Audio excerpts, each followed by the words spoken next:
Oke, baik, kita mulai ya. Bismillahirrahmanirrahim. Assalamualaikum warahmatullahi wabarakatuh. Selamat pagi. Waalaikumsalam warahmatullahi wabarakatuh. Selamat pagi, Pak. Pagi, Pak. Oke, ya. Ini suara saya cukup jelas? Apa nggak kedengaran? Jelas, Pak. Oke, ya. Pertama kali ini ya. Dan dulu Ahmad Rifki hadir. Hadir, Pak. Ahmad Lutfi Hadir, Pak. Ihsan Pribadi. Hadir, Pak. Jericho Immanuel. Jericho. Tidak ada. Naufal.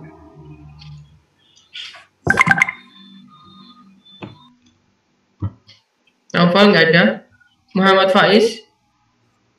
Ini Pak, ada Pak, Novel Pak. Hadir Pak. Lalu siapa ini? Faiz Pak.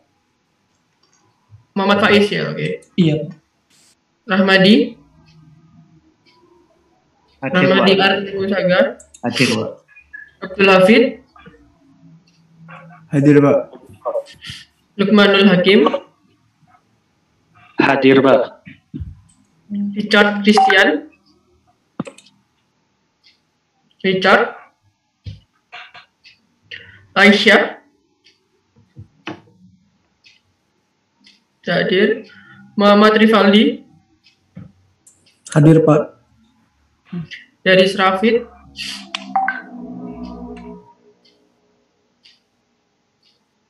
Tidak hadir.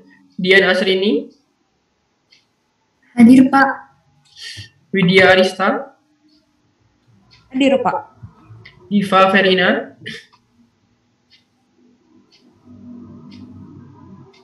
Tidak hadir. Diva Latifa.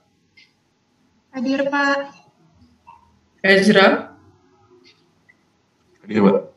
Muhammad Rafi. Hadir Pak. Sri Rani.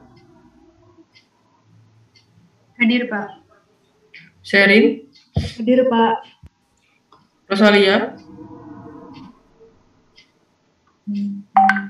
Oke. Kemudian Devita. Hadir, Pak. Astri. Hadir, Pak. Permisi, Pak. Rosalia sepertinya izin untuk PKM. Oh iya, oke. Ingat. Roshida.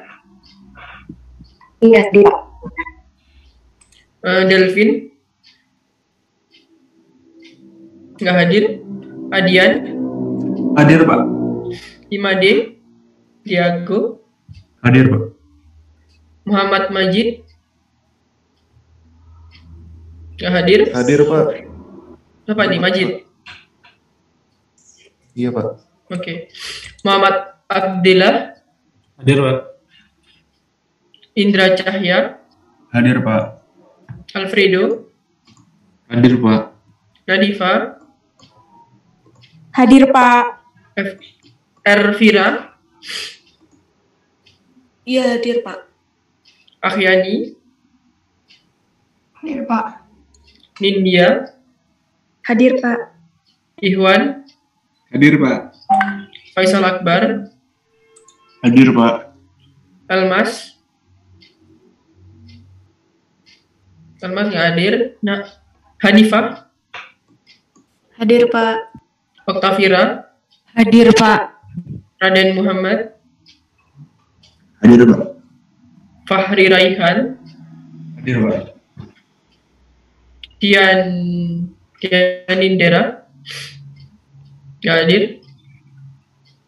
Lianti Nurliza. Hadir, Pak. Fatimah. Hadir, Pak. Oke, udah semua ya. Oke, kalau gitu kita mulai kelas pada Saya tadi terlewat pas absen. siapa? Aisyah Fazlina, Pak. Oh, iya. Aisyah. Saya juga, Pak. Siapa? Richard Christian. Oke, udah ya. Oke, kalau nggak ada lagi, kita mulai kelas KPK pada pagi hari ini. Jadi rencananya ini adalah kita akan membahas terkait dengan hazard ya, hazard and operability procedure. Jadi ini salah satu elemen penting ya di dalam proses safety ya, kalau pabrik kimia. Ya, mungkin sebelumnya saya ingin tahu mungkin dari review teman-teman di sini kemarin sudah dibahas apa saja dengan Pak Juari dari mulai pertemuan pertama sampai pertemuan yang sebelumnya. Review aja topik-topiknya apa aja. Jadi nanti insya Allah mulai minggu ke-9 ya. Minggu ke-9 sampai minggu ke-14 sebelum EAS nanti akan di handle oleh saya untuk kelas KPK ini. Oke, dari Pak Juari kemarin sudah diskusi tentang apa aja? Kalau kemarin itu ini Pak dari regulation terus PSM yang 14 itu sama health. Ya, sama health Pak. Health, oke, sudah health-nya. Oke, jadi itu ya, berarti PSM.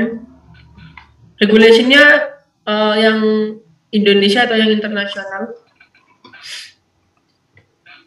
Kemarin kayaknya agak dicampur sih Pak. Campur ya? Iya. Yeah. Oke. Sama. Oke, kalau gitu kita mulai ya. Jadi saudara sudah punya bekal lah ya, bekal untuk regulation. Kemudian terkait dengan PSM ya, mungkin sekilas karena PSM itu ada 14 elemen ya. Tiap elemen topiknya lumayan dalam ya. Jadi mungkin secara ringkas oleh Pak Juari dijelaskan. Dan health adalah kalau safety, jadi health itu terpisah dari safety ya, tapi sebenarnya juga terkait. Kalau safety itu adalah untuk mencegah accident, kalau health itu adalah acute accident, jadi accident yang langsung ya.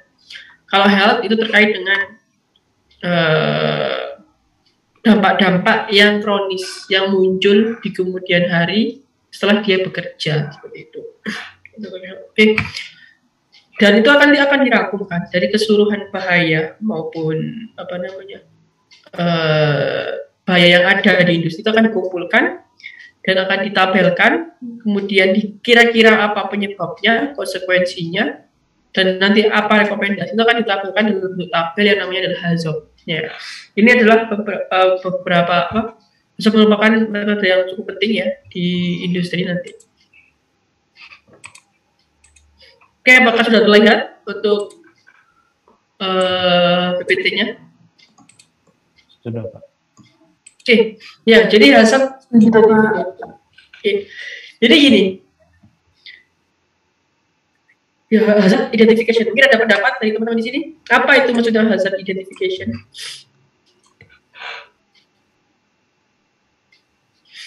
Identification itu apa? Identifikasi.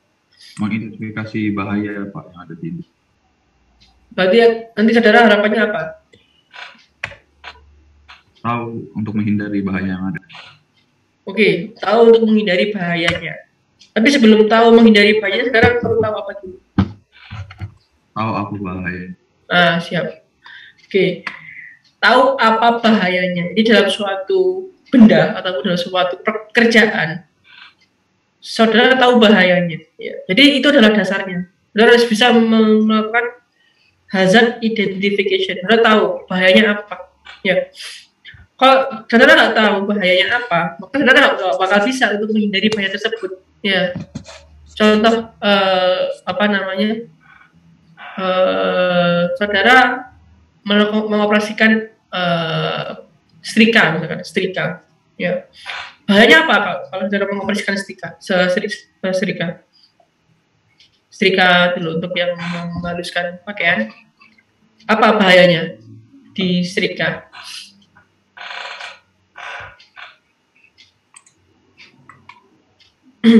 Halo? Saudara mengoperasikan setrika yang mungkin mau berangkat main. Ya, apa? Kena Silakan. panas. Kalau setrika mungkin bisa hati-hatinya itu kena panas dari Oke.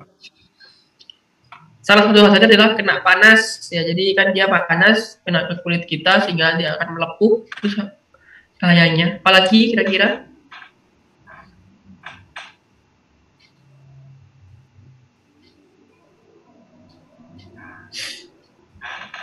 Apalagi selain kena panas?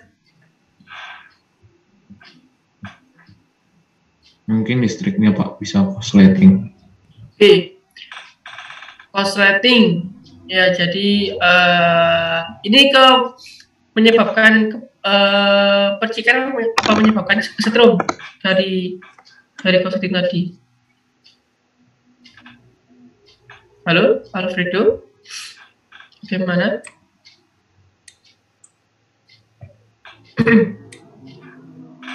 Halo? Ya Pak, mungkin lebih ke percikan kan ya Pak? Percikan ya. Jadi kelistrikan semacam ya, percikan. Kalau korsleting mungkin ada kabel yang sudah aus sehingga dia nyatu, kan? Lalu kabelnya terkelupas sehingga nanti bisa menyetrum penggunanya. Ada lagi dari segi temperatur, dari segi kelistrikan, apalagi?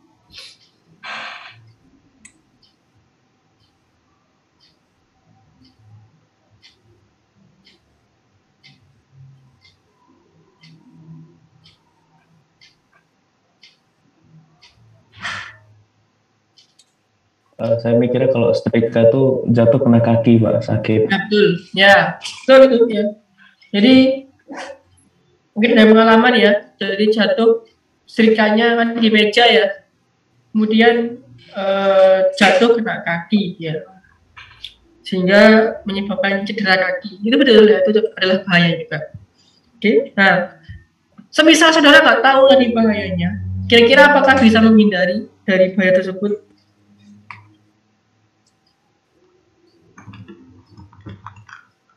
Mungkin bisa, tapi resikonya gede Pak untuk terkena.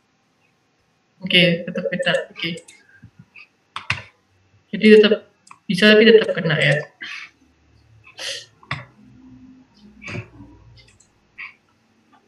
Oke, ya. Jadi bisa tapi tetap kena. Berarti chance-nya jauh lebih besar daripada Anda tahu bahayanya ya. Nah, semisal yang kedua adalah kalau saudara nggak tahu bahayanya, apakah saudara bisa mempersiapkan hal-hal yang bisa untuk mencegah hazard? Misalnya tadi, kalau tadi kita nggak tahu, saudara nggak tahu kalau setrika itu bisa menyebabkan melepuh kalau kena tangan. Maka apakah saudara akan melakukan tindakan berupa mungkin menggunakan apa namanya sarung tangan yang anti panas? Tidak Pak. Nah, kemudian apakah saudara tadi dari segi apa jatuh tadi ya, jadi kalau misalkan setrika kena kaki, kalau saudara nggak nyadar ya, kalau saudara nggak nyadar bahwa setrika itu akan bisa jatuh dan mengena kaki saudara, maka apakah saudara akan membuat sebuah tempat di meja tersebut supaya tetap semacam pengait ya, atau semacam apa namanya kain ya yang dililitkan ke setrika supaya dia nggak jatuh ke lantai? Apakah saudara akan melakukan itu kalau nggak tahu kalau dia bakal jatuh? Tidak Pak. Oke, ya tidak ya. Jadi ini adalah konsep penting ya di safety proses. Sebelum saudara kita bisa melakukan prosedur keselamatan, saudara harus tahu kira-kira apa bahaya yang timbul dari sebuah alat ataupun dari sebuah pengoperasian alat ya. Oke, ya. Nah, ini kita bersama ini adalah beberapa contoh ya gambar. Kita urutkan dulu aja deh. Oke, yang sebelah nomor ini saya urutkan ya. Jadi apa namanya?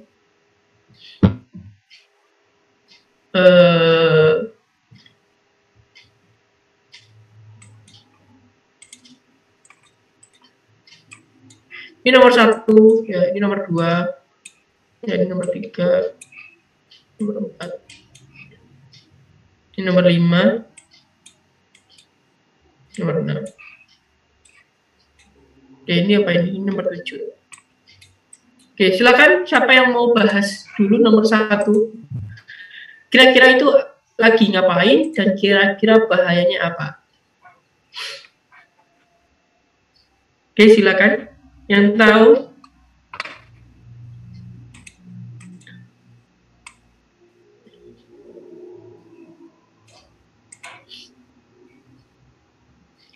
Untuk gambar nomor 1.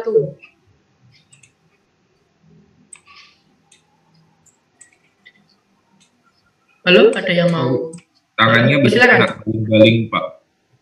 Oke, kena baling-baling. Sebelumnya ini apain dulu dia?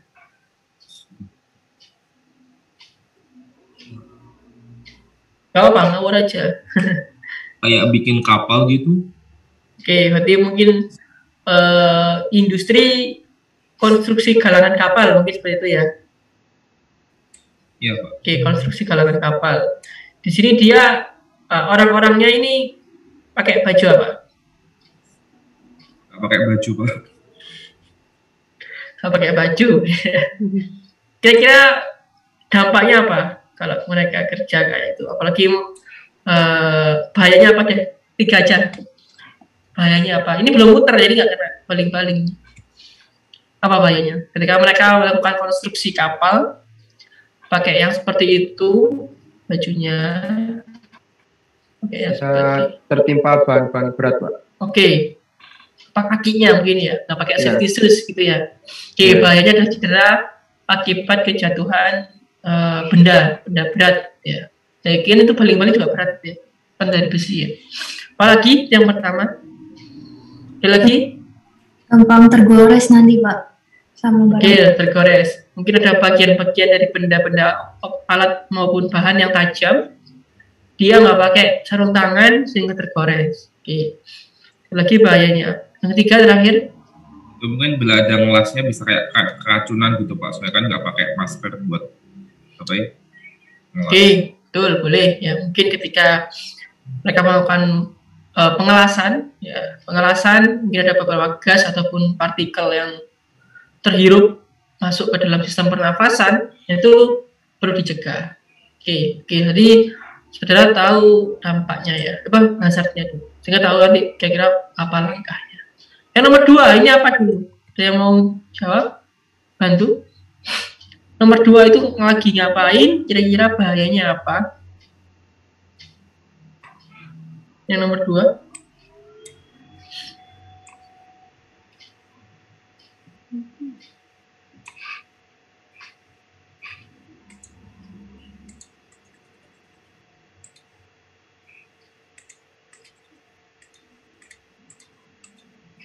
Yang nomor 2. Apa? Salah nggak masalah. Kita diskusi di sini. Nggak usah takut. Nggak usah takut. Aduh. Pendapatnya. Industri Silakan. buat kayak barang-barang logam gitu mungkin, Pak. Ya mungkin ya. Mungkin dia kayak bikin apa itu, semacam kayak garpu atau gitulah ya. Mungkin yang mirip-mirip dengan itu. Oke. Dengan cara diapakan itu bikin alat besinya? Pakai alat apa itu? Di press gitu ya, Pak? Ya kayak pencetak gitu ya. Tadi kita punya pelat, dicetak, nah itu besi yang dicetak ya. Jadi munculnya benda-benda. Kira-kira bahayanya apa? Kalau bisa kayak bertebangan gitu, Pak, kalau misal nggak pas gitu nganu alatnya. Oh, berarti potensi untuk apa ya? Mencelat gitu ya? Iya. Ya, mencelat. Oke, pertama itu ya. Kira-kira kan dengan mencelat bisa apa dampak bahayanya?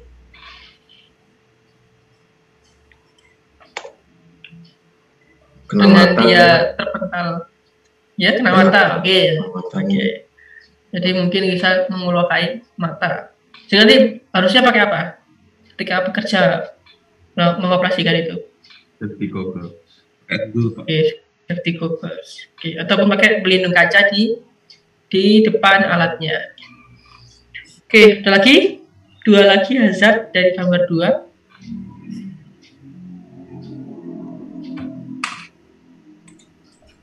Mungkin cukup, Pak. Yang lain? Mungkin kalau lubangnya tajam bisa tergores Pak jari. Oke, jarinya tergores ya, mungkin karena tajam ya. Dia nggak pakai sarung tangan, sehingga dia tergores. Oke, ada lagi yang terakhir?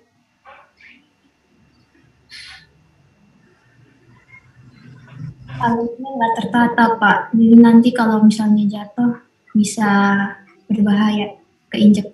Oke, boleh. Ya, itu juga azab ya. Jadi penataan lokasi kerja itu penting ya. Jadi sebetulnya layouting dari sebuah ruang kerja itu penting dalam aspek safety. Oke. Bagi adalah kalau pernah praktikum ya, pernah praktikum naruh breaker glass di sini, naruh buret di situ, pas senggol ya bahaya. Jadi layouting penempatan. Oke, kemudian kita pindah ke gambar 3.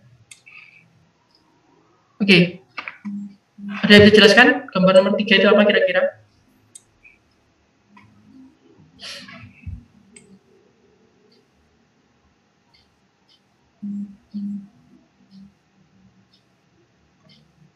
Gak apa-apa, kira-kira aja, kita sepakati. Kalau misalkan sudah bingung, ini gambar apa, kita sepakati aja. Itu gambar apa kira-kira? Orang lagi ngapain?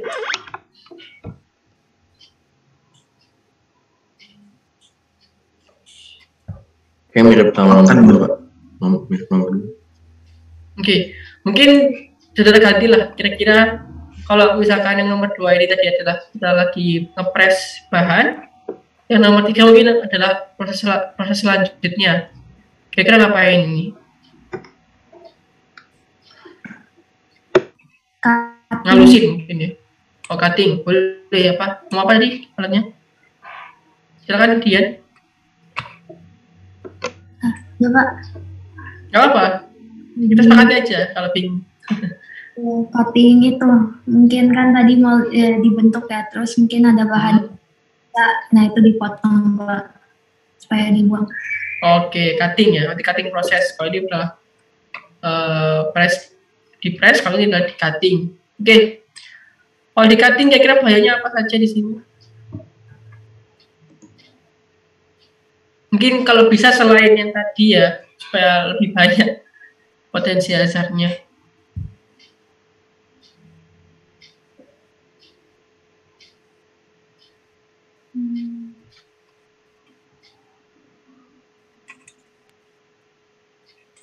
Ya silakan kalau mau ada yang pendapat di gambar nomor 3 ini apa?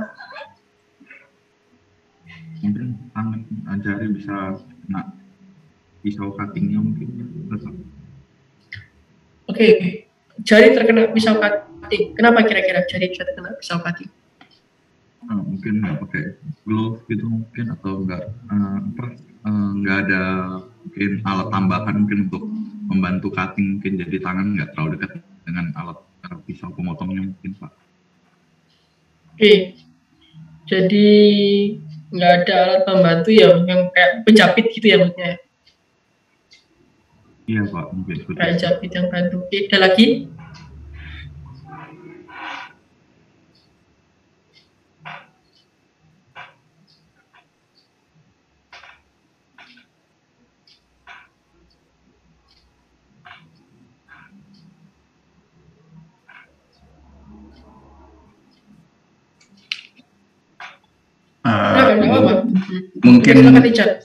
Mungkin itu Pak, itu kan produknya itu kan dibiarin berceceran gitu aja, itu penampungannya kan kayak nggak proper gitu, mungkin ada kemungkinan bisa jatuh tercecer, mungkin nanti bisa terinjak atau bagaimana.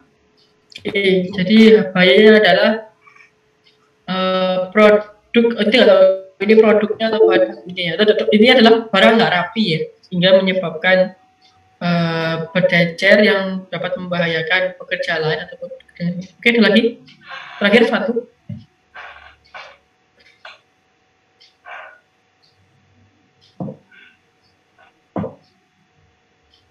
Satu lagi.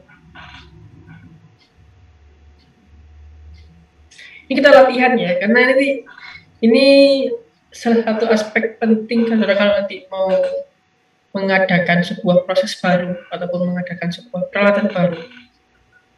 Nanti di industri itu pasti akan minta dokumen hasilnya apa. Kayak dengan kita mau menambahkan alat ini itu bahayanya apa. Kayak gitu. Ini kita latihan aja ya untuk membiasakan supaya nanti ketika saudara melihat sebuah alat ataupun sebuah prosedur pekerjaan itu tahu kira-kira nanti bahayanya. Oke, terakhir satu lagi. Coba nomor 3. Maskernya Pak, nanti barangnya nggak steril. Gimana? Itu pekerja. Masker, oke, nggak steril ya. Jadi dia nggak steril untuk maskernya. Apa barangnya? Oke. Oke, kita pindah ke gambar nomor 4. Bagaimana? Itu gambar nomor 4.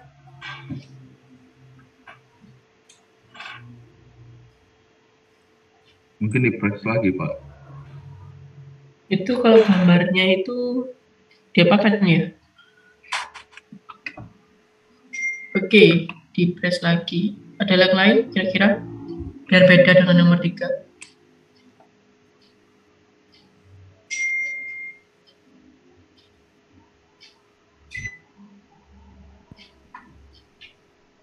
Mungkin pengamplasan. Oke, diamplas ya, dihaluskan ya. Kalau tadi ini dicetak, di cutting, ini diamplas. Jadi kayaknya ada amplasnya ya. Oke, seperti itu ya. Oke, kita sepakati ya, kalau ini adalah proses pengamplasan ya. Oke, dari proses pengamplasan ini apa kira-kira bahaya yang muncul? Mungkin biasa debu habis amplas kan biasanya ada debunya itu, mungkin karena ada kecepatan tinggi juga debunya bisa kemana-mana kalau pakai masker. Oke, terbang. Oke, betul ya. Tadi pakai masker. Walaupun ada blower penyedot untuk menangkap debu yang ditimbulkan. Oke, jadi ada pertama, fase kedua, apalagi?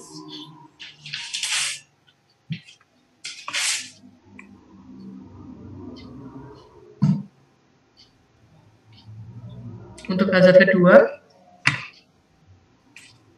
ya silakan, nggak masalah. Silakan Diva. Mungkin tergores amplasnya Pak, tidak menggunakan gloves gitu. Oke, tergores ya bisa. Ada lagi? Kabelnya Pak. Oke, kabelnya kenapa? Kabelnya sepertinya tidak begitu tertata Pak. Oke, jadi kabelnya nggak tertata, jadi nanti potensi hazardnya apa kalau gitu? Ya kelistrikannya kurang tertata, takutnya nanti barang lain apalagi logam bisa cepat tersetrum nanti kerjanya Pak. Oke, siap. Oke, kita pindah ke gambar 5. Apa kira-kira? Kita batasi 5 gambar aja ya, nanti kita next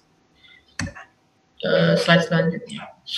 Oke, ini terakhir ya, gambar 5. Kira-kira apa itu gambar 5?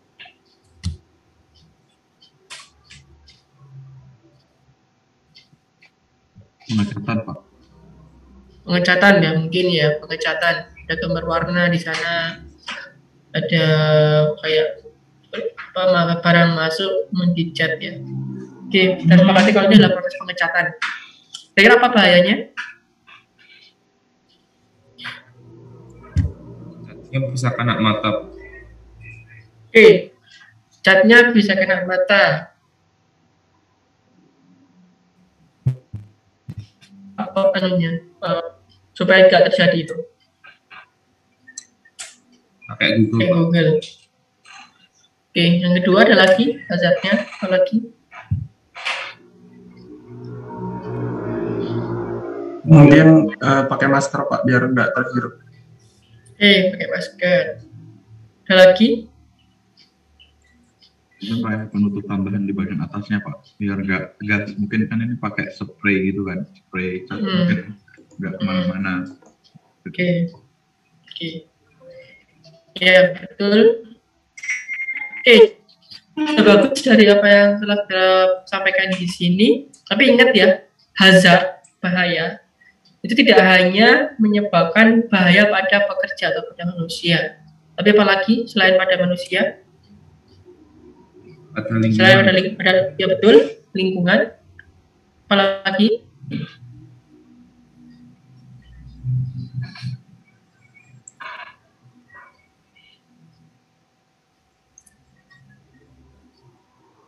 satu lagi, ada 3 ya. Jadi hazard itu, bahaya itu bisa berdampak pada humannya atau manusia, lingkungan, itu lagi apa?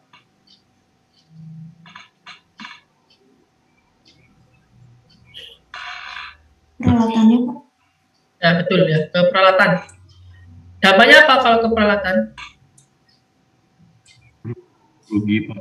Rusak alat. Ya rugi, alatnya rusak. Jadi buang uang ya. Jadi bahaya itu juga saudara perlu hindari supaya alat itu nggak rusak. Ya, jadi alat itu nggak rusak. Jadi tadi yang didiskusikan tadi itu kebanyakan dari saudara sekalian adalah terkait dengan humannya ya, dari manusianya. Untuk yang aspek di hazard terkait dengan aset, terkait dengan peralatan ya, yaitu ekonomi itu belum ada yang diskusi ya, terkait dengan lingkungan juga belum ada ya. Jadi nggak apa, jadi kita next time ini ada lagi ya kita identifikasi. Oke, jadi ada 3 poin utama yang paling general ya. Jadi selain kita menghindari kecelakaan pada manusia ya, menyebabkan kecelakaan pada manusia, itu juga menghindari kerugian yang ditimbulkan bahaya terhadap kerusakan peralatan maupun dampak bagi lingkungan ya. Jadi itu nanti yang perlu di saudara itu ya, saudara tanamkan ketika nanti mau mengidentifikasi hazard gitu ya. Jadi hazard itu macam-macam, banyak sekali.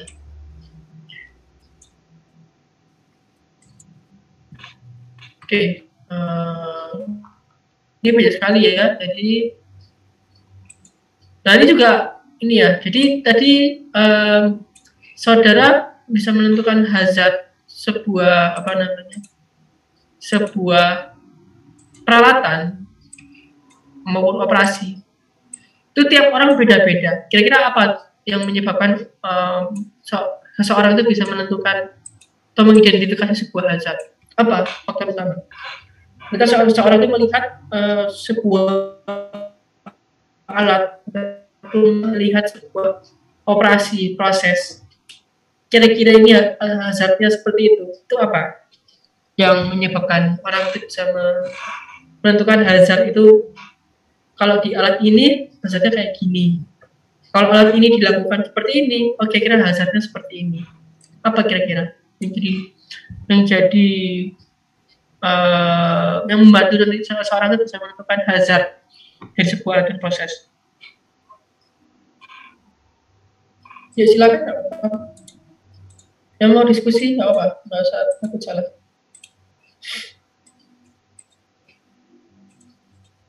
Ya apa ya? Jadi saudara bisa mikir kok bisa tadi kok perlu pakai masker Pak, perlu pakai glove. Itu kira-kira apa yang mendasari saudara muncul pemikiran? Oh, ternyata harus butuh itu. Apa? Jadi berdasarkan insiden yang telah terjadi Pak. Jadi berdasarkan pengalaman. Berdasarkan pengalaman ya. Berdasarkan insiden yang pernah terjadi. Jadi pengalaman ya. Jadi mungkin orang lain kalau melakukan ini kalau kayak gini, bakal kayak gini. Oke.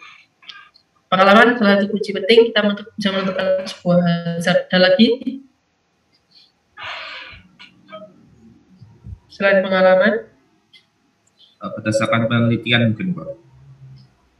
Penelitian, gimana Pak? Berdasarkan penelitian?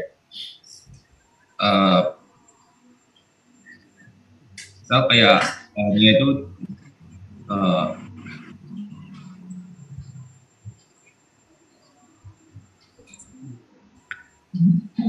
coba aja jelaskan, nggak masalah, silakan Mas Ahmad. Misalnya kayak bahan radioaktif kan dulu kan kita masih belum tahu kalau bahan radioaktif itu bahaya bagi manusia, tapi setelah teliti kayak peneliti Marie Curie baru tahu kalau ternyata ini berbahaya kalau nggak pakai bahan pengaman. Oke, mungkin kalau saya ganti pengetahuan bagaimana daripada ke penelitian? Ya. Ya, jadi knowledge ya. Jadi ada dua kita bisa mengidentifikasi sebuah hazard. Yang pertama knowledge, pengetahuan. Yang kedua experience, ya, pengalaman. Ya. Itu dikombinasikan.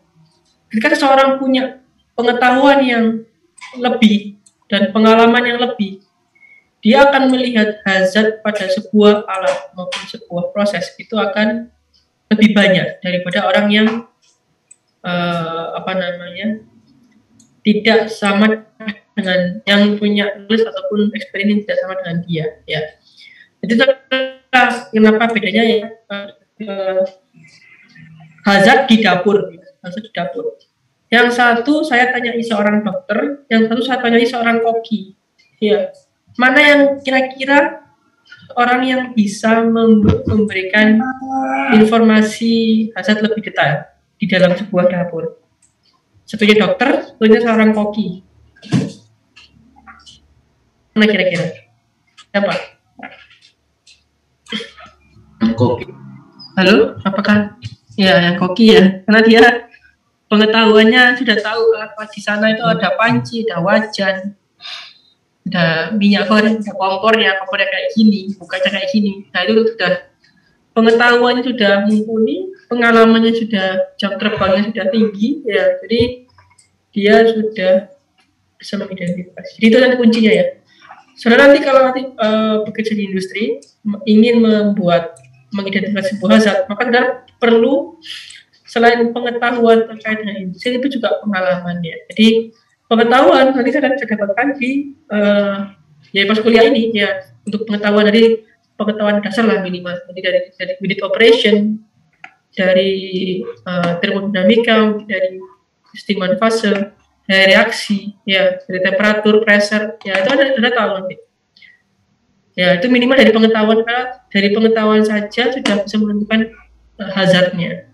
Nanti ditambah kalau saudara sudah bekerja 3 tahun, 5 tahun, experience-nya nambah, maka akan lebih kaya lagi nanti ya pengetahuan saudara. Ya. Jadi kenapa kok kelas KPK itu ditaruh di belakang? Ya karena itu kita supaya bisa mengidentifikasi sebuah hazard, sebuah proses atau sebuah peralatan itu perlu knowledge, ya, perlu pengetahuan yang saudara pelajari di mata kuliah sebelumnya. Ya. Oke, ada lagi yang ingin tanyakan, mungkin diskusi? Silakan kalau ada yang mau tanya. Sudah jelas, Pak, sebentar. Gimana? Sudah jelas, Pak. Sudah jelas ya, oke.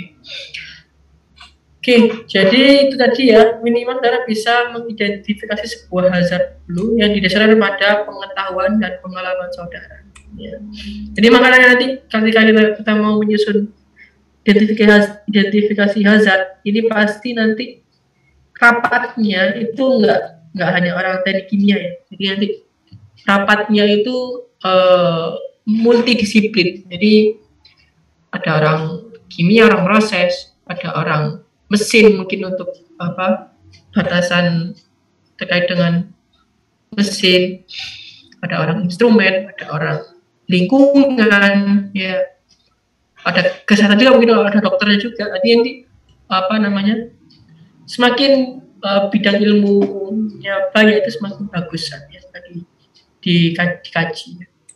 Oke, jadi nanti pada materi pagi hari ini ya, jadi saudara sudah pengenalan ya terkait dengan hazard identification. Nah, ternyata nanti selain saudara sudah bisa mengidentifikasi sebuah hazard, itu nggak asal saudara tulis gitu aja ditulis di buku atau di mana, di Word, ini nggak hanya asal nulis dalam dokumen, tapi ada formatnya, ada guide-nya, supaya nanti apa yang kita tuliskan, yang kita kaji itu terstruktur dan mudah dibaca oleh orang lain. Ya, jadi HAZOP atau Hazard and Operational Studies ini adalah istilah itu semacam kayak prosedur aja, kayak form gitu aja, form untuk bagaimana kita bisa menuangkan hazard identification yang telah saudara peroleh dalam sebuah format yang bagus sehingga terstruktur dan bisa mudah untuk dibaca oleh orang lain. Oke. Juga tadi ada hazard white words. Oke. Jadi tujuannya adalah saudara bisa menentukan, nah ini sebelum kita bisa menentukan hazard dari sebuah alat operasi, itu identify study notes. Apa itu study notes? Itu adalah bagian yang mau saudara kaji. Jadi kalau saudara dalam sebuah plan itu ya, itu banyak sekali alatnya maupun prosesnya. Itu saudara fokuskan dulu dalam suatu sistem dulu. Jadi kalau langsung dilihat semuanya kan bingung. Jadi saudara tentukan dulu notes yang mana, kemudian baru decide. Ya, jadi pertama adalah identify study notes. Jadi saudara pilih sistemnya, pilih apa namanya skopnya dulu satu gitu ya. Yang ini dulu kita bahas. Kemudian decide possible hazard. Jadi kira-kira apa possible hazard based on hazard white words. Nanti akan dijelaskan apa itu hazard white words. Kemudian construct hazard table yang sesuai dengan format yang memuat ini ya, yang memuat hazardnya apa ya, kira-kira hazard tersebut disebabkan oleh apa, konsekuensinya apa, dan action required. Jadi kira-kira apa langkah yang dibutuhkan supaya untuk mencegah causes ataupun menanggulangi konsekuensi ya. Jadi kalau causes diketahui itu biasanya digunakan untuk mempreventif ya, untuk mencegah supaya tidak terjadi. Konsekuensi itu adalah tujuan untuk menanggulangi. Jadi kalau semisal hazard itu terjadi, kira-kira apa yang perlu kita lakukan? Itu adalah action required. Tergantung dari causes sama konsekuensi yang dituliskannya. Oke. Jadi ini ya tahapan untuk hazard identification pada sebuah proses industri kimia ya. Yang pertama adalah ini. What are the hazard? Apa bahayanya? Ya, bahaya itu apa? Dari sebuah alat. Jadi notes itu adalah terserah. Sebuah alat boleh, sebuah proses boleh. Jadi sebuah proses itu terdiri dari beberapa alat. Ya. Jadi terserah nanti skopnya tergantung saudara untuk menentukan notesnya. Bahayanya apa? Dan kenapa kok bisa muncul itu hazard dan bagaimana itu terjadi? Ya. Terus kemudian apakah itu ketika hazard itu terjadi, apakah chance-nya itu besar, apakah kesempatannya itu besar, dan yang terakhir adalah kira-kira apa konsekuensinya dari bahaya tersebut. Nah, kemudian setelah hazard terjadi, kemudian kita lebih detail ke risk assessment yang nanti akan dibahas ke minggu berikutnya. Jadi kita bahas hazardnya dulu, baru ke risk assessment. Jadi kita tentukan kira-kira hazard ini berisiko tinggi ataupun berisiko rendah. Ya, seperti itu. Oke, sampai sini dulu apakah ada yang ditanyakan? Ya, jadi ini flowchart-nya ya. Jadi ini adalah flowchart. Jadi gabungan ya, hazard plus risk assessment procedure. Ya. Jadi pertama dari sistem description. Jadi ini adalah deskripsi proses. Jadi satu deskripsi peralatan, satu deskripsi proses peralatan, ya mungkin kayak bahannya ini, temperaturnya sekian, pressure-nya sekian, ya tebal vesselnya sekian, ya sambungan pipanya sekian, itu seperti itu ya. Jadi deskripsi dari prosesnya itu, informasi lainnya. Kemudian dari informasi tersebut, saudara tentukan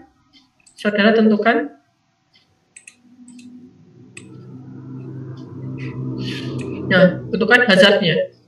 Kira-kira kalau sekian, hazardnya apa? Kalau pressure-nya sekian, hazardnya apa? Kalau temperaturnya sekian, hazardnya apa? Kalau levelnya ketinggian, kan kita punya volumenya sekian ya. Tapi kalau levelnya sekian, gimana? Itu adalah hazard identification. Kemudian scenario identification ini biasanya dari hazard ke skenario ini cukup menggunakan itu tadi hazard white words. Jadi mungkin kalau pressure-nya berlebih, nah gimana? Kalau pressure terlalu rendah, bagaimana? Kalau flow berlebih, bagaimana? Kalau flow terlalu rendah, bagaimana? Ya, jadi cukup menggunakan ini pakai HAZOP Guide Words di sini ya, pakai HAZOP Guide Words. Cukup pakai HAZOP Guide Words. Jadi Guide Words macam-macam ya, ada less, ada more, ada no, ada as equal, apa sebanding dan lain sebagainya. Ya. Nah kemudian dari itu kira-kira penyebabnya apa dan konsekuensinya apa, baru masuk ke risk assessment. Ini adalah risk determination. Ini nanti dari risk determination ke bawah nanti akan dijelaskan di risk assessment di mana di minggu berikutnya. Nanti akan muncul rekomendasi apakah kita perlu memodify proses ataupun perlu mengganti alat ataupun perlu melakukan emergency response yang seperti apa. Itu nanti berdasarkan ya, berdasarkan ini tadi.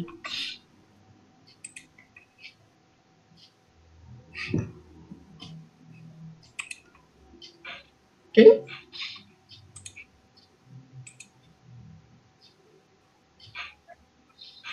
Ya, kapan HAZOP itu perlu dibentuk ataupun diperoleh dokumennya? Ya, at any stage. Jadi mulai dari desain, mulai dari alat itu belum dibuat, atau masih konseptual, masih konsepsi, itu sudah dibuat untuk memperkirakan kira-kira bahaya itu apa aja. Plus ketika ini ongoing operation, jadi di awal ketika mau buat, ketika proses itu berproses ya, ketika berjalan, dan bahkan ketika alat itu sudah mau dipindahkan ataupun mungkin industri ditutup mau dijual ataupun dilengsarkan lah ya, itu juga perlu di HAZOP. Kira-kira mungkin apakah masih ada bahan beracun di sana? Ya, jadi itu juga perlu.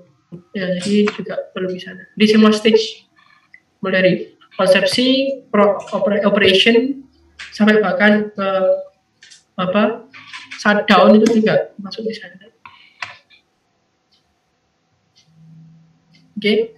Nah, tiap nanti kalau saudara nanti akan melakukan modifikasi proses, jadi misalkan kalau pabrik saudara ada mau peningkatan kapasitas ataupun ganti kondisi operasi, maka HAZOP ini perlu dibahas ulang, dikaji ulang ya. Jadi seperti yang disampaikan oleh Pak Adi kemarin ya, jadi terkait dengan management of change. Jadi change di industri itu macam-macam. Kadang merubah kapasitas, turun ya, atau kapasitas naik, atau merubah kondisi operasi. Maka nanti hasil yang ditimbulkan juga berbeda. Ya, nanti kita kaji ulang untuk itu. Oke, siapa yang perlu ini ya, tadi apa, kemudian kapan ya kita perlu melakukan HAZOP, kemudian siapakah yang bertanggung jawab untuk membuat HAZOP ya. Ya ini ya. It usually requires a committee, jadi sebuah panitia ataupun sebuah kumpulan orang ya, jadi komite yang terdiri dari orang ahli, orang lapangan ya, experience plan, mungkin juga orang teknik kimia, orang teknik mesin, orang laboratori, orang safety professional, ini juga ada masuk di sini. Nanti supaya nanti memberikan kira-kira dokumen safety yang cocok itu yang apa. Karena orang experience tahu bahayanya tapi nggak bisa nuliskan. Orang safety professional nggak tahu bahaya tapi bisa mendokumentasikan, itu juga perlu. Jadi ini sebuah rapat yang terdiri dari beberapa bidang ilmu multidisiplin.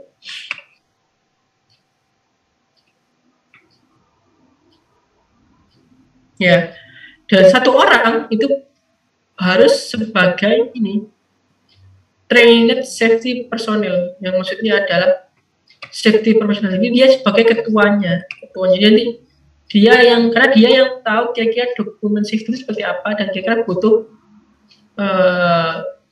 masukan input data itu apa, itu dia. Jadi safety personnel, dia yang memimpin diskusi dan umumnya itu juga biasanya juga Salah adalah dia umum itu orang teknik kimia yang expert di bidang safety. Jadi nanti banyak ya, nanti kalau saudara nanti kerja di industri itu orang teknik kimia juga banyak masuk di bidang ini safety ya, safety engineer. Oke, ini satu orang juga sebagai notulen lah ya, notulen, kemudian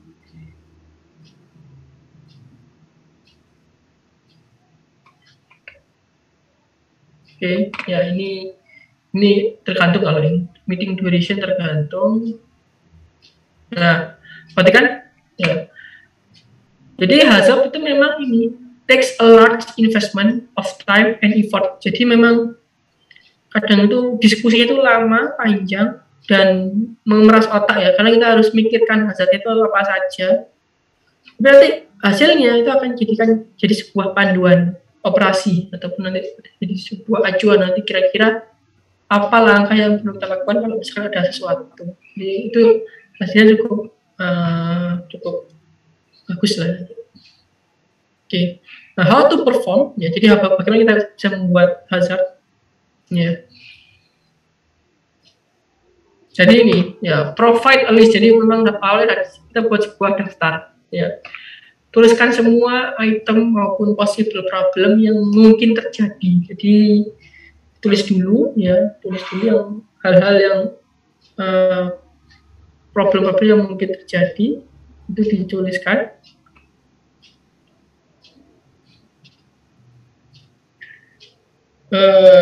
Kemudian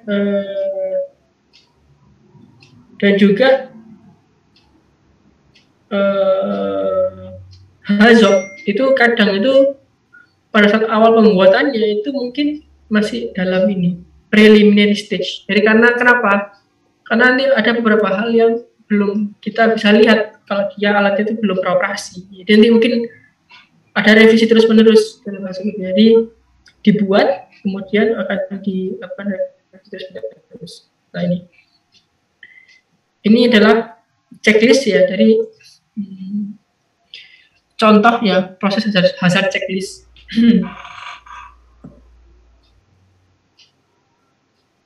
Ya, jadi inilah contoh paling mudah ya. Ini ketika saudara punya mobil yang harus direview sebelum kita berkendara yang cukup jauh jaraknya ya. Ini adalah cek olinya, cek oli mesin, cek udara. Kenapa cek oli mesin? Nanti takutnya olinya kurang, nanti rusak mobilnya. Ya, cek tekanan udara pada ban. Ya, cek radiator, air radiator, cek filternya, cek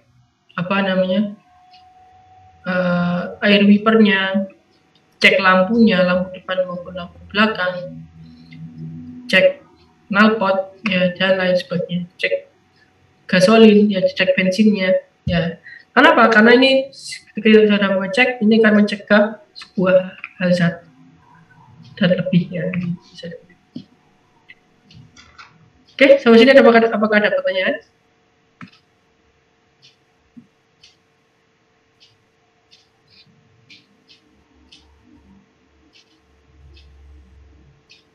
Halo?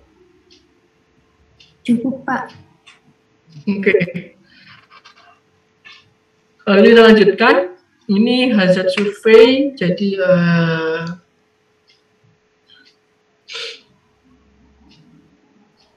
ini contohnya ya untuk hazard survey yang dapat ditetapkan sebagai ini ya, fire and explosion index.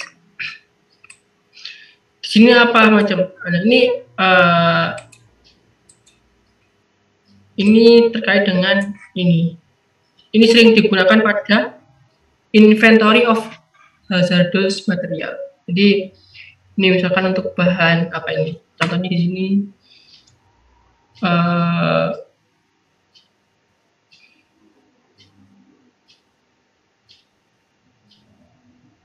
oke, ini ada beberapa template-nya ya. Ini material faktor, dari segi materialnya, ada macam-macam hazardnya ya.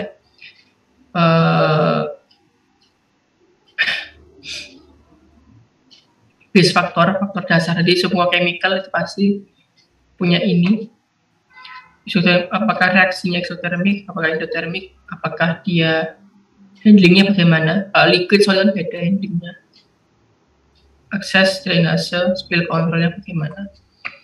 Kemudian ini kalau spesial ada toksiknya, mungkin dia explosion, mungkin dia inflammable dan lain sebagainya.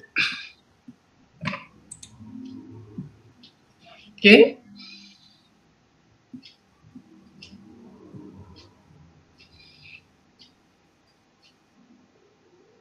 Oke, dan ini lebih enak semuanya itu kita jabarkan dalam sebuah HAZOP. Ya, di HAZOP ini formal systematic prosedur yang digunakan untuk mengidentifikasi hazard dalam sebuah fasilitas proses kimia. Ya, ini sangat efektif untuk kita mengidentifikasi sebuah hazard.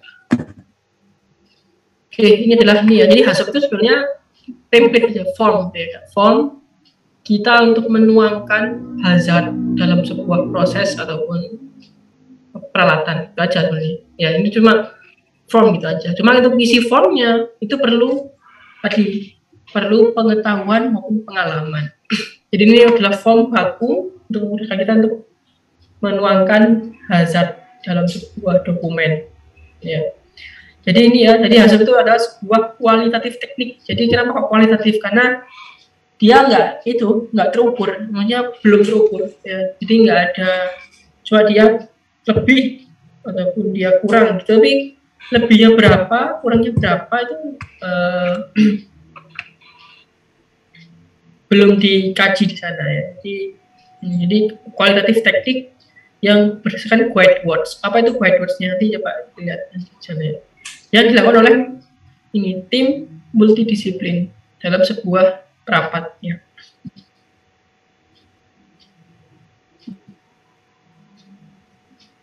Oke, ya. HAZOP studies ya ini sangat dikaji mendalam ketika initial konsep yang saya jelaskan tadi ya, ketika design drawing itu sudah itu final PNID ya, saat konstruksi dan instalasi, saat commissioning. Ini commissioning maksudnya percobaan operasi, dan saat operasi, real operasi itu bagaimana? Oke, ada beberapa tipe HAZOP ya, yang sering kita gunakan di industri kimia adalah proses HAZOP. Jadi HAZOP terkait dengan proses industri kimia dan lebih lebih general itu ke bidang ilmu yang lain. Ada juga human HAZOP, lebih ke orang R&D, orang HRD ya, orang SDM, human HAZOP. Ada prosedur HAZOP ya, ada software HAZOP, ini lebih ke software engineer. Tapi kalau kita pakainya yang ini, yang proses HAZOP.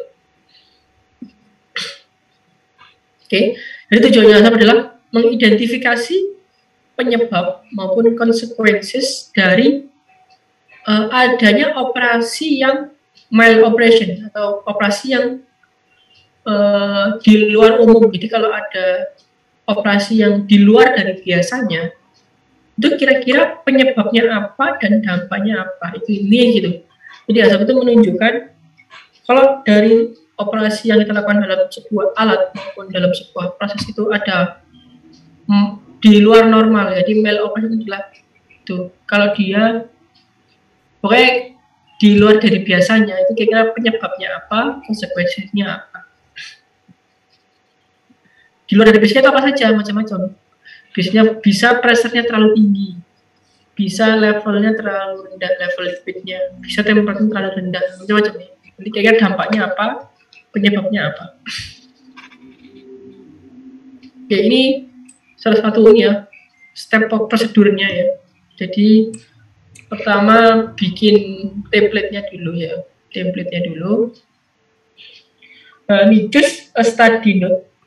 Jadi begin with a detailed flow sheet. Awal dulu yang pertama adalah saudara kumpulkan data dulu ya, data PFD maupun PNID yang mau saudara kaji ya.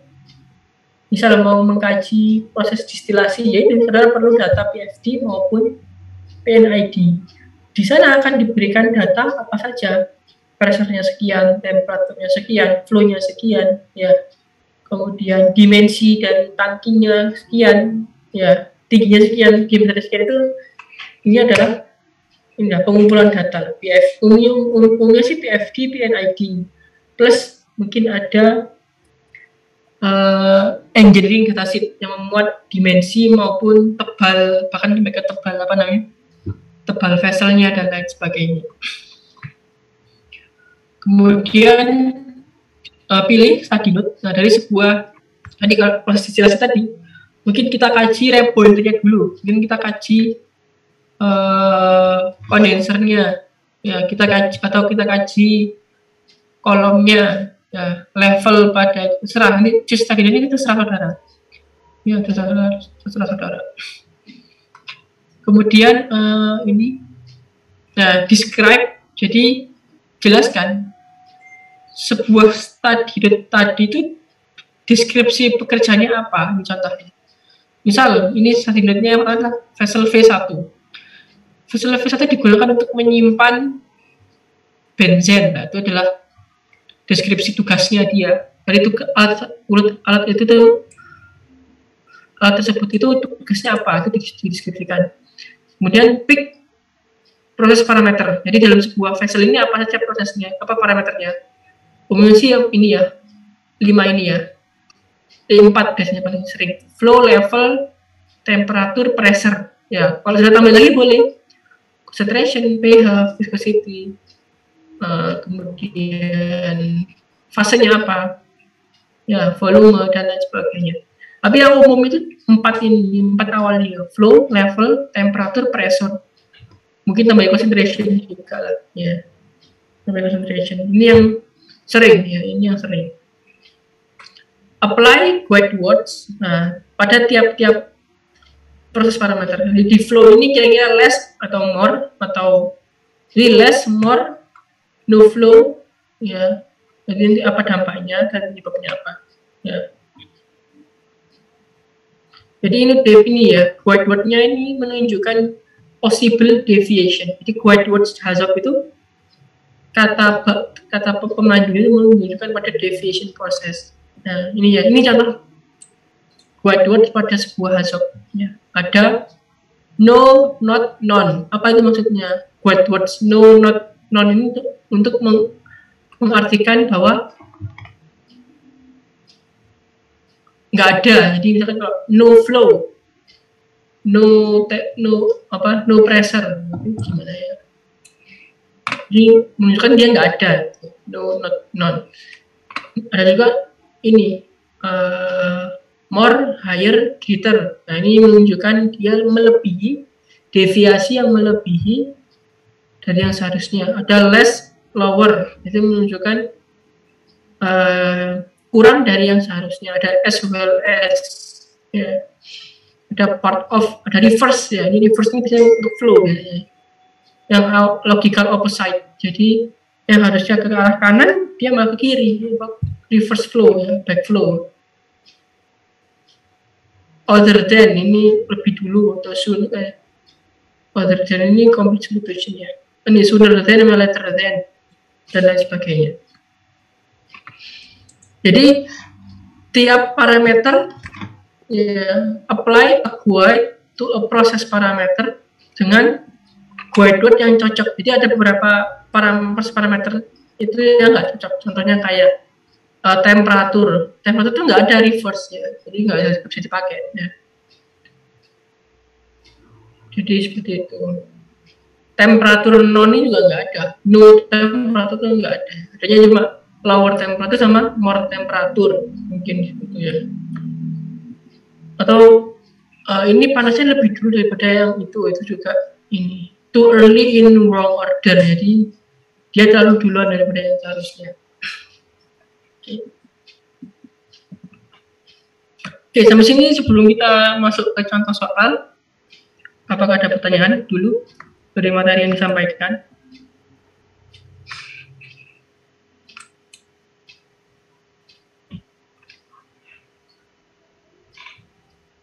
Halo?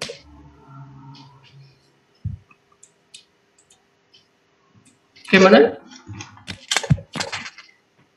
Sepertinya belum ada Pak, mungkin nanti dari contoh soalnya bisa ada pertanyaan. Oke, nanti contoh soal ya, mungkin bisa jawab ya sih. Oke, ini ada sebuah contoh ya, ini langsung ke reaktor. Jadi kita punya sebuah reaktor, ya, sebuah reaktor yang ditunjukkan pada figur 18 ini, gambarnya ini. Jadi ada sebuah reaktor ini bekerja eksotermik, ya, sehingga dibutuhkan sebuah sistem pendingin, ya, untuk membuang ekses energi yang dihasilkan oleh reaksi, ya. Ya, sehingga kalau sebuah reaktor eksotermik dan membutuhkan sebuah sistem pendingin, nah, ketika sistem pendingin itu kehilangan fungsinya, dampaknya adalah temperatur reaktor meningkat. Ya, ketika sistem pendinginnya itu gagal, temperatur reaktornya itu meningkat. Nah, temperatur reaktor meningkat dapat menyebabkan peningkatan laju reaksi dan menyebabkan additional energy release, jadi semakin banyak yang keluar energinya, sehingga juga menyebabkan ini runaway reaction. Apa itu runaway? Runaway itu adalah reaksi yang sudah tidak bisa kita kendalikan. Nah, ketika reaksi itu tak terkendali, ya, pressure-nya itu juga naik, ya, temperaturnya naik, pressure-nya naik, dan juga paling jeleknya adalah menyebabkan bursting pressure, jadi kelebihan tekanan pada vessel reaktor, ya, tangki reaktor, sehingga menyebabkan ledakan. Ya. Jadi ini deskripsi proses dari sebuah reaktor eksotermik dengan sistem pendingin. Ya. Nah, sehingga temperatur pada reaktor itu perlu diukur untuk kita bisa menentukan berapa cooling water yang perlu kita supply. Ya. Nah, perform hazard study in this unit, okay, ya. Dengan proses dan study ini dibatasi, ya. Study nodes-nya itu adalah cooling coil-nya saja, jadi dibatasi di cooling coil-nya dan stirrer-nya. Ya. Terus parameternya dari cooling coil ini, dari flow-nya dan temperaturnya. Dari stirrer-nya itu cuma di agitation-nya. Ya. Oke, nah ini ya, ini reaktornya. Jadi ini feed-nya masuk, ya. Feed-nya masuk, ini keluar di bawah sini. Ini coba saya gambarkan ini, ya. Di feed masuk ke sini, ya, masuk ke reaktor, dia bereaksi secara eksotermik, keluar ke sini, ya. Nah, karena dia eksotermik, dia butuh air pendingin, ya. Air pendingin ini jumlahnya berapa diatur oleh termokapel ini, ya. Ini cooling water, ya. Kenapa perlu diatur? Karena dia menyesuaikan. Kalau temperatur reaktor terlalu panas, maka cooling waternya banyak, ya, banyak. Kalau temperaturnya terlalu dingin, apa di bawah normal, ya, terlalu dingin, maka dikurangi, ya. Jadi sistemnya seperti itu. Jadi makanya saudara mau menentukan sebuah hazard itu perlu PID-nya dulu, ya. Jadi reference drawing-nya itu adalah sebuah PNID, paling enggak itu butuh PNID.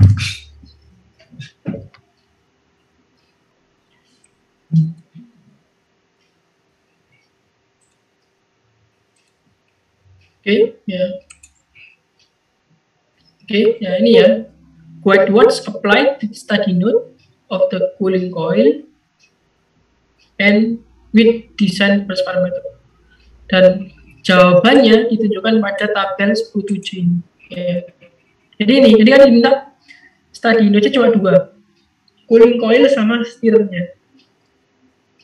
Apakah hanya 2? Itu terserah saudara, ya. Jadi yang saudara kaji itu terserah saudara. Mungkin tahu juga vessel-nya, vessel tank-nya dilihat, terserah. Jadi bebas, ya. Semakin banyak, makin bagus.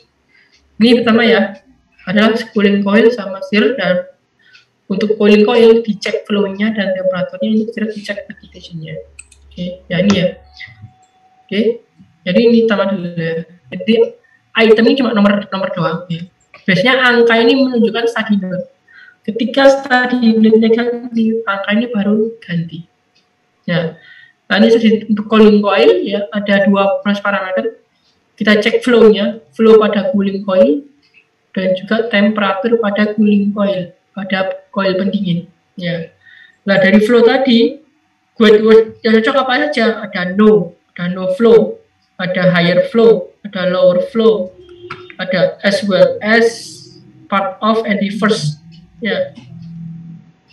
Other than, sooner, later than, where else. Ya. Ini guide words ataupun deviation variable yang cocok untuk flow parameter. Nah, misalkan ini ya, untuk no flow, jadi cara beliau gini, untuk no flow pada, ya ini kita cek dulu ya, untuk no flow pada cooling coil, kira-kira possible causesnya apa? Ya, karena control valve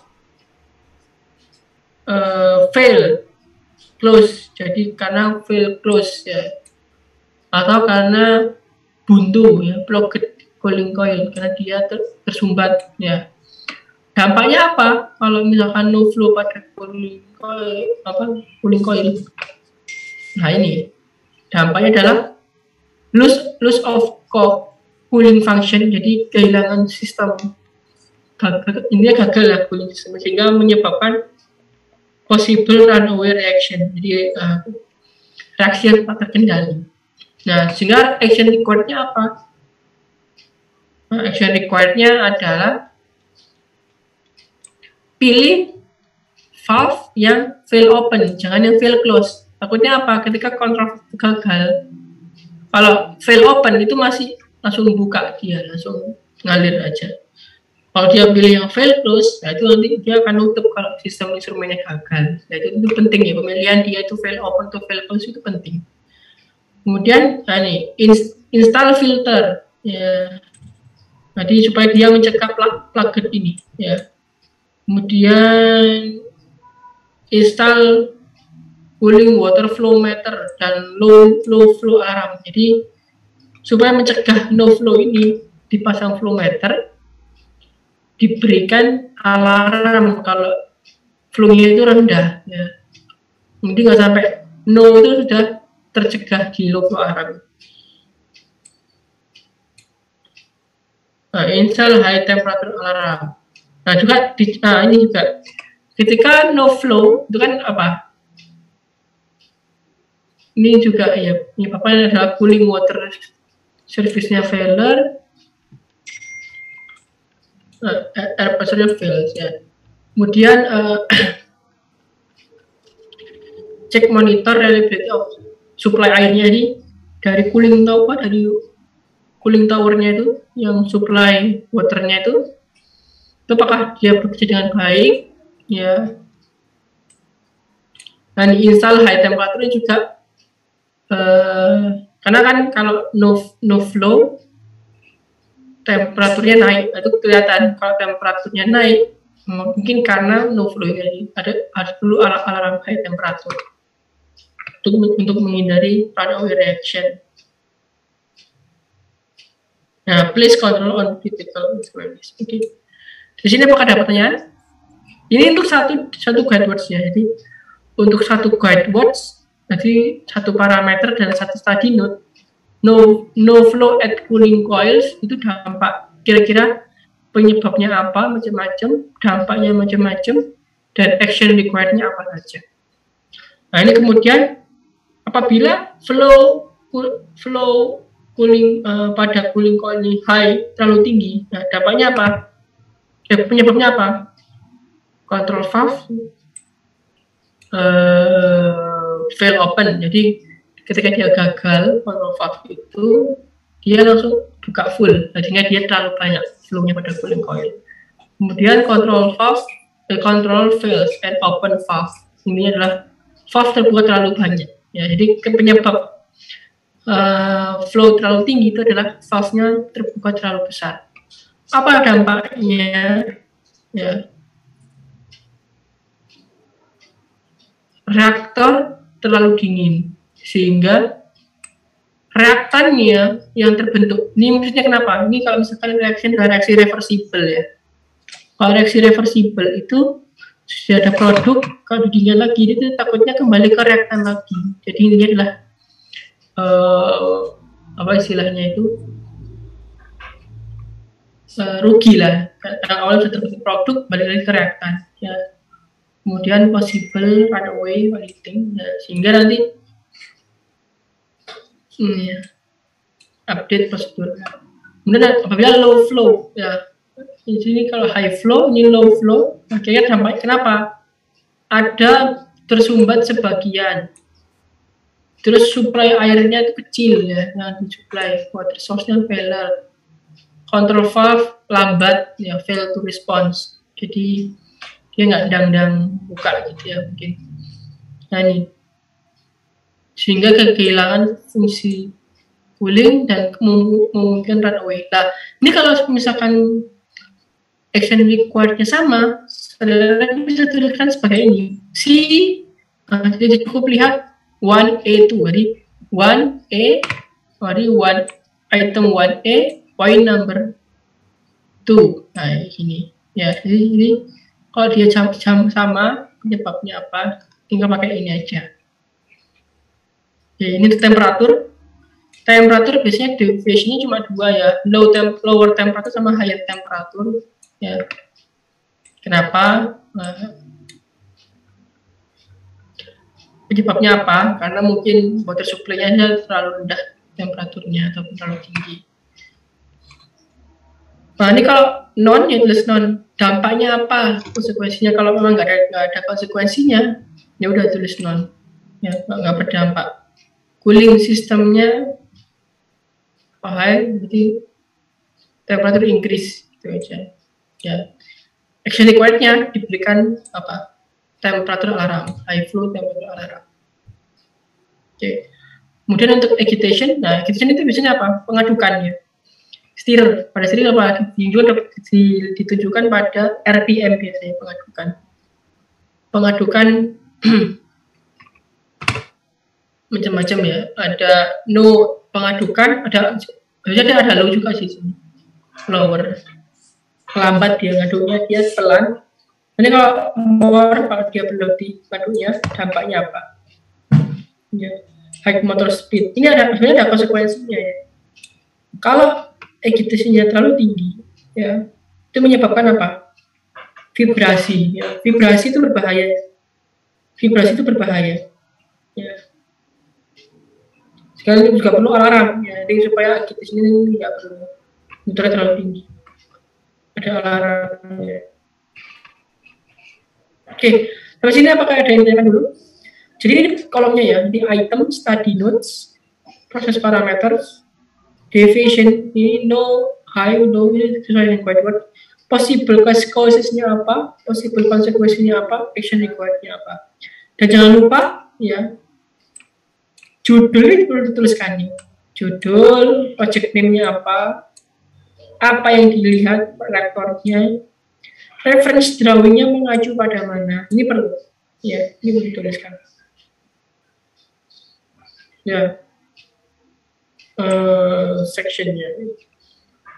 Oke, tanggal juga itu. Dan ini assign tuh ini kalau sementara di sini nggak perlu ya. Tapi kalau di industri, kira-kira yang bertanggung jawab untuk melakukan action ini siapa? DAC, JFL, ini orangnya ya. Siapa yang bertanggung jawab untuk melakukan action ini?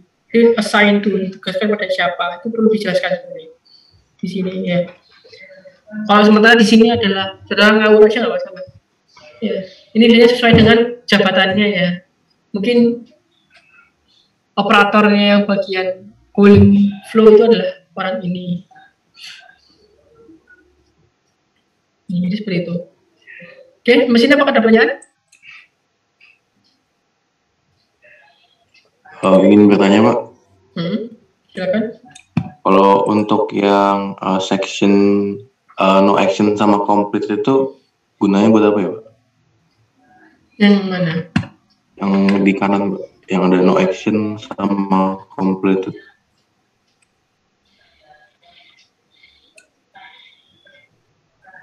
ini, jadi untuk menandai aja. Jadi bahwa dari ini ya, misalkan yang non ini ya. Kalau misalkan dia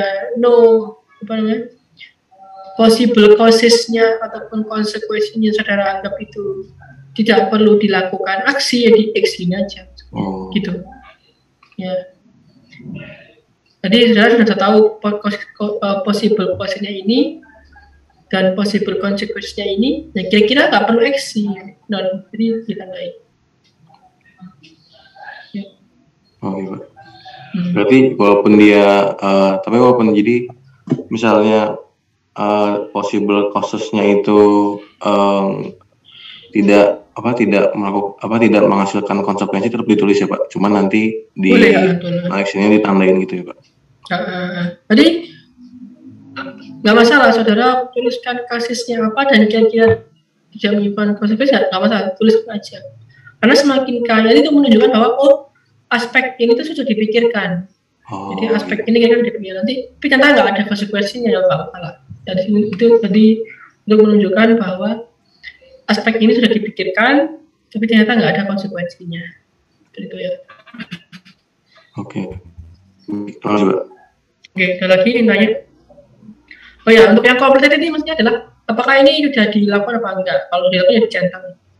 Kalau belum dilakukan ya nggak dicentang. Apakah sudah dipasang valve dengan tipe valve open? Kalau belum, apa namanya? Ya kayaknya kalau sudah dicentang, ya dicentang. Nah ini yang penting juga ya. Ini antara poin 1 ini sama poin 2 ini. Ya. Yang satunya yang poin ini. Ya. Misalnya mengatakan bahwa penyebabnya adalah control valve close, ini bukan control valve open. Ya. Berarti apa? Ini bertolak belakang. Ya. Bertolak belakang. Nah, tapi nanti saudara akan menentukan kira-kira mana yang lebih penting. Ya, no flow itu lebih berbahaya daripada higher flow. Ya, jadi nanti no flow ini lebih urgent dilakukan daripada high flow. Ya, nanti high flow pasti akan mengikuti setelah no flow ini dilakukan. Jadi nggak mungkin ya kalau di valve close ini rekomendasinya adalah gunakan valve open. Masa di sini kalau dia valve open, rekomendasinya adalah valve close, nggak boleh karena dia kontradiktif ya. Pilih yang urgent terlebih dahulu, baru yang ini mengikuti dari ini. Sehingga yang di sini adalah rekomendasi adalah ini instruct operator, jadi training, ya. Training supaya bagaimana tetap dipakai valve open, control valve open, tapi jangan terlalu tinggi. Ya. Jadi sehingga kita perlu apa? Men-training operator dan update prosedur. Ya. Oke, apakah ada lagi menanyakan di sini?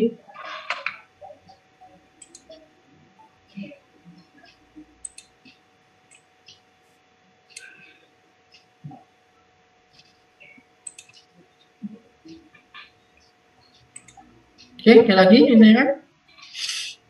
Ini penting ya, ini akan ada penugasan untuk ini. Study note bagaimana menentukannya terserah saudara. Proses parameter bagaimana menentukannya tergantung dari study note-nya. Ya, jadi apakah yang dilihat adalah flow-nya, temperaturnya, pressure-nya, penetration-nya itu tergantung dari study note-nya. Guide word tergantung dari parameternya. Apakah cocok apa enggak? Ya. Jadi sesuai dengan yang di sini lah. Ya. Ini parameter flow level tergantung dari notes-nya.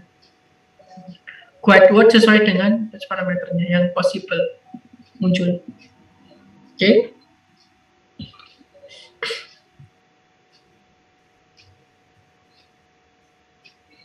Oke. Hazard ada macam-macam ya. Ada yang preliminary hazard, cukup pakai BFD dan deskripsi proses. ada sub detail yang butuh ini, butuh PNID, process calculation, datasheet, ya, layout, kan, area berbahaya, SOP, ya, itu detail.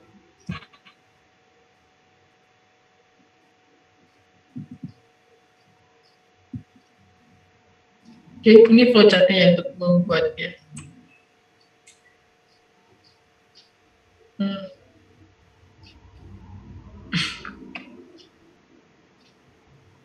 Jadi secara lain ini misalnya untuk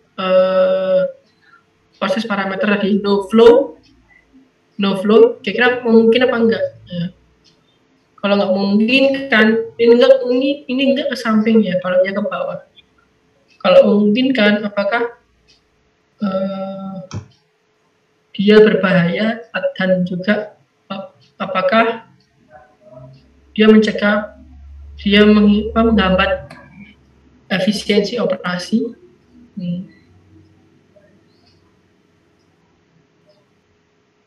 Oke, ini lihat di sini aja.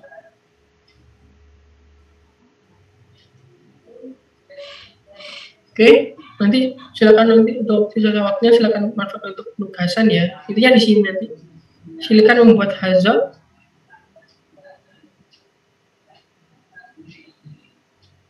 Oke, ini silakan dulu untuk apa namanya whiteboards. Ini jadi tunjukkan tadi ya.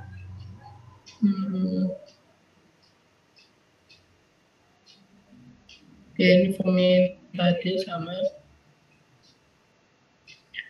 Nah, ini kelebihannya ya, kelebihannya hazard itu apa? Dan sistematis ya, sistematis disampaikan, memberikan gambaran yang bagus ya untuk identifikasi causes dan ini ya, ini semuanya ya. Jadi cukup powerful hazard itu. Dan bahkan ini dapat dimengerti oleh ini yang di luar perusahaan tersebut ataupun orang yang awam gitu ya, dapat dimengerti. Kelemahannya apa? Ini kelemahannya. Ini time consuming. Jadi for boredom for analysis. Jadi ini ada itu kalau kita menyusun hazard itu adalah it takes time ya. Jadi takes time, takes effort, karena kan mencari-cari ya, diskusi-diskusi, kadang ini ya boredom, bosan lah, jadi kan ya apa namanya terlalu time consuming tadi. Nah, hazard ini cenderung untuk ini hardware oriented dan process oriented. Sedangkan untuk human error itu belum dimasukkan. Jadi kalau sudah lihat di sini kan whiteboardnya apa saja, hanya untuk peralatan maupun proses. Misalkan untuk kesalahan manusia, operator gitu ya, ngantuk, lack of experience, lack of knowledge, nah itu kurangnya training itu nggak masuk di sini, human error. Ya, jadi weakness-nya adalah dia nggak masuk human error. Nah, ini cenderung untuk menghasilkan many failure events yang sebenarnya konsekuensinya itu nggak signifikan. Ya, dan juga menghasilkan failure yang berbeda tapi konsekuensinya sama. Jadi kayak ini adalah dampaknya meledak misalnya, itu dikarenakan mungkin karena increase temperature sama increase pressure, itu efeknya sendiri tapi konsekuensinya sama. Ini sebenarnya nggak tahu antara weakness apa strength ya. Maksudnya sih ini juga strength sih, strengthnya. Kemudian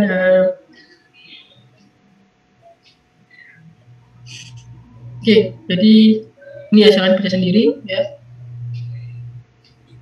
Doesn't identify semua penyebab ya, terutama untuk yang skenario sangat banyak.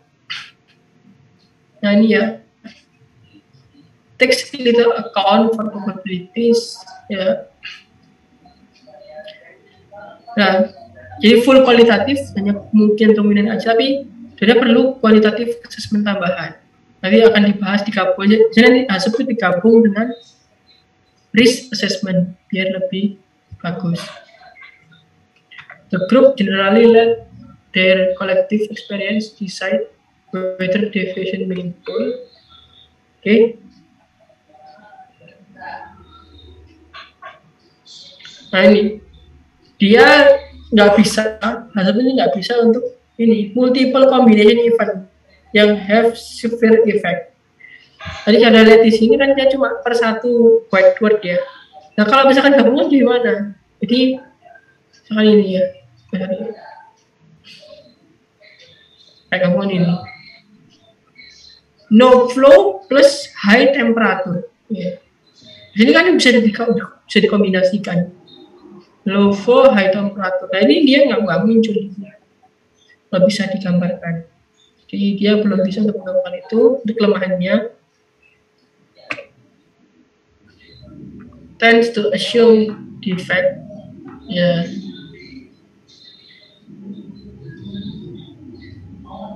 Ini nggak menganggap bahwa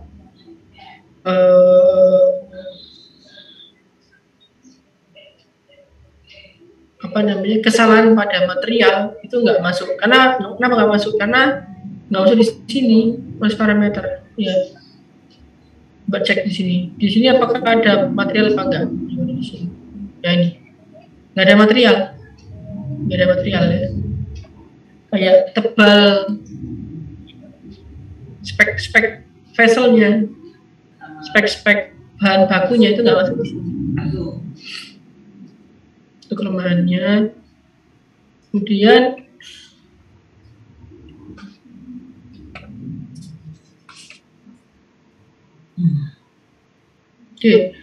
dia konsekuensinya cenderung untuk keperalatan dan mengabaikan kontribusi yang mungkin dibuat oleh operator seperti itu. Nah ini ya, ini beberapa contoh ya. Jadi penentuan node itu juga penting ya. Jadi kalau misalkan ini peralatannya cukup kompleks ya kayak gini, node-nya dipisah. Pertama node-nya adalah piping system ya. Jadi ini sebenarnya prosesnya keseluruhannya ini ya, sebenarnya semuanya ini. Tapi yang dikaji adalah node-nya dulu. Yang node yang perpipaan dulu. Nah ini dikaji. Kalau non-flow, more flow, more pressure. Tapi ini balik ya. Kalau misalnya ini dulu. Flow, no flow, more flow. Ini dicampur ya. Ini agak kebalik. Maksudnya parameter dulu, baru whiteboard. Flow dikumpulkan flow, no flow, more flow, less flow, reverse flow. Ya, reverse flow. Untuk temperatur, more temperatur, less temperatur. Ini kebalik. Ini apa namanya? Whiteboard dulu. Oke.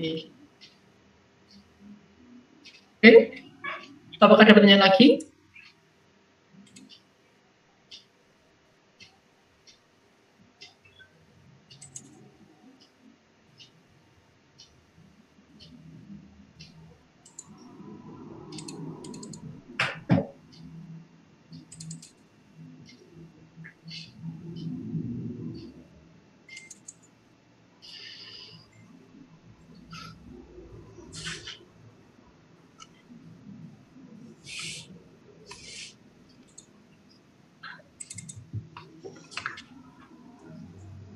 Apakah ada lagi?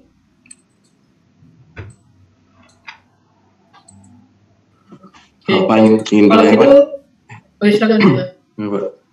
Ya Pak, tadi kan di awal dibilang kalau misalnya HAZOP itu bergantung sama knowledge sama experience ya Pak.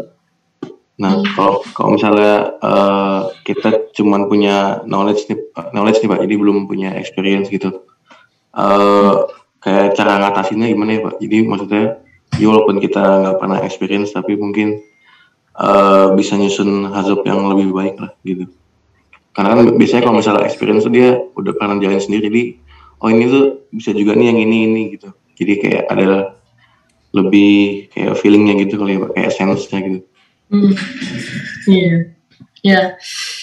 Ya sebenarnya itu tadi kadang kapan kita bisa ya semuanya perlu, tapi apakah dengan kita nggak punya experience, hanya punya knowledge itu nggak boleh? Maksudnya tetap boleh ya. Jadi saudara walaupun nggak punya knowledge, nggak punya experience, tapi hanya punya knowledge aja, saudara tetap bisa buat hazard, tapi nanti hasilnya pasti akan beda dengan yang orang plus punya experience, karena nanti yang punya experience akan lebih kaji, dia lebih mendalam.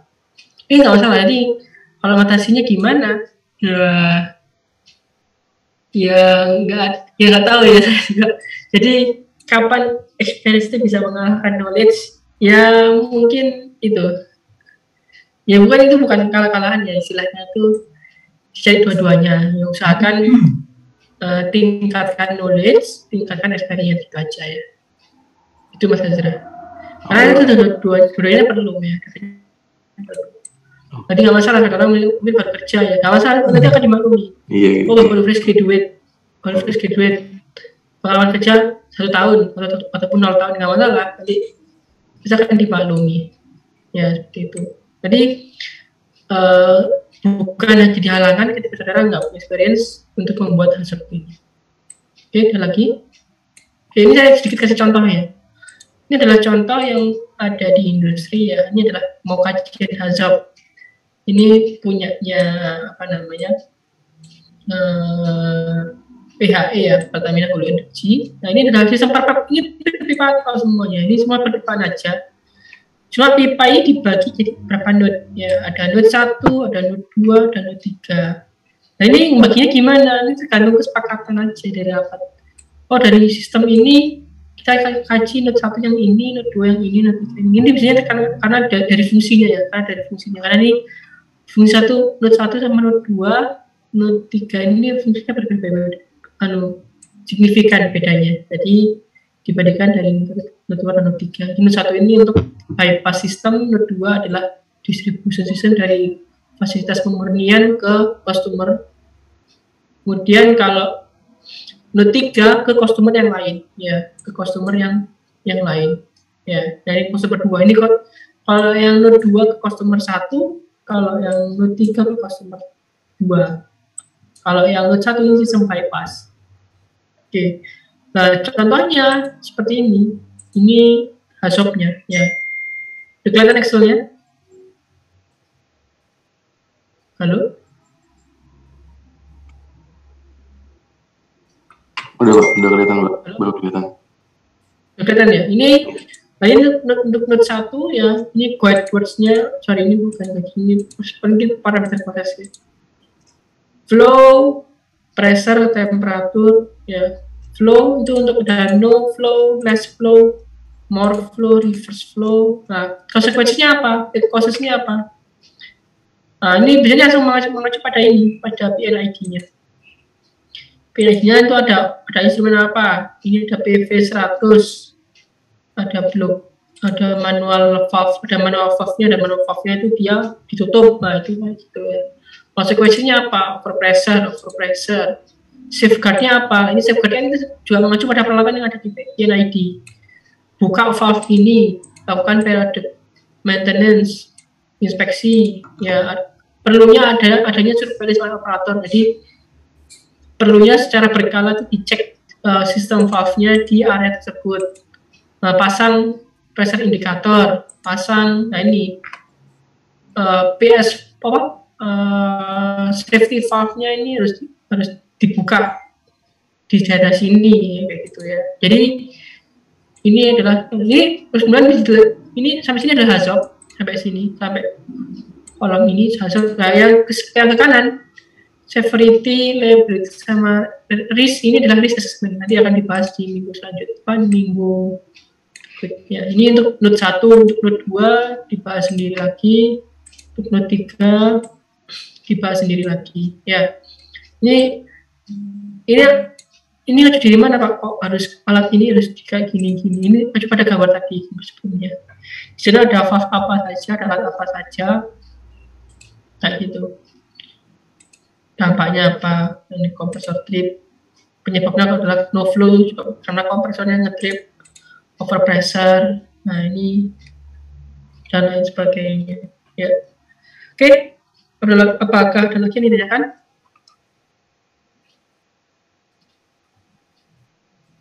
Ya, jadi ini nih. Oke, silakan. Iya, tadi mohon maaf Pak, saya tadi telat masuk Zoom-nya. Terus tadi dikabarin absennya manual Pak. Untuk absennya bagaimana ya Pak? Oke, nanti aja di sesi terakhir ya. Baik Pak. Terima kasih Pak. Oke. Kemudian kalau gitu kita buat tugas ya untuk saudara bikin Hazop. Tugasnya silakan ya, nanti silakan membuat Hazop dari proses apa? Ada yang pengen usul membahas apa?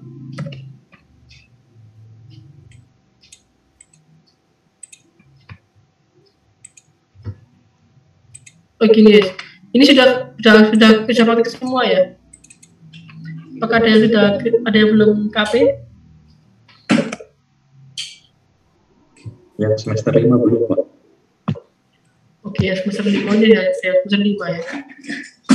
Oke,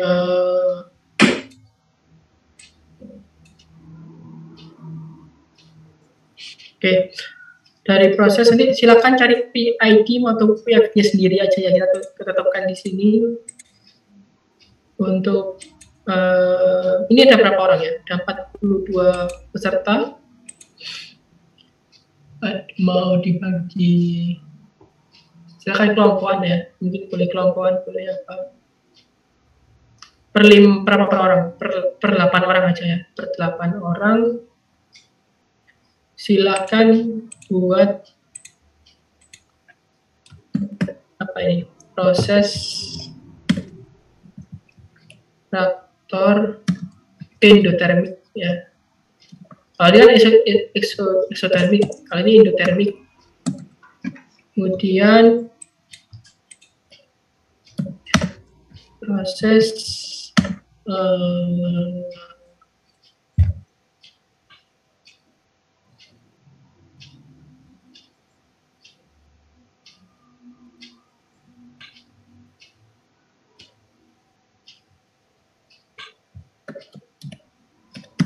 distilasi.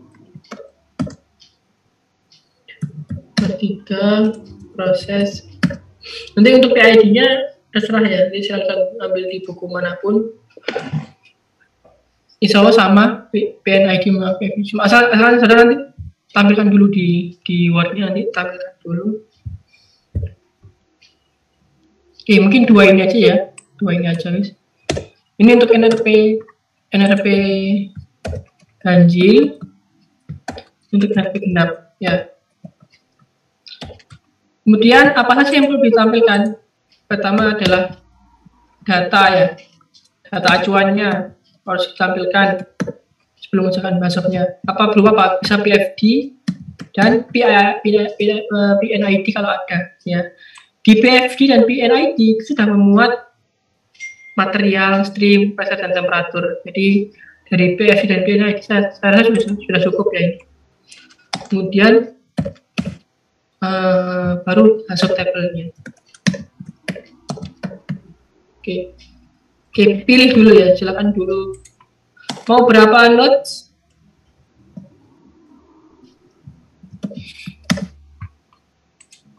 Ketuakan aja ya. Notes-nya 2 aja ya. Studi notes-nya 2.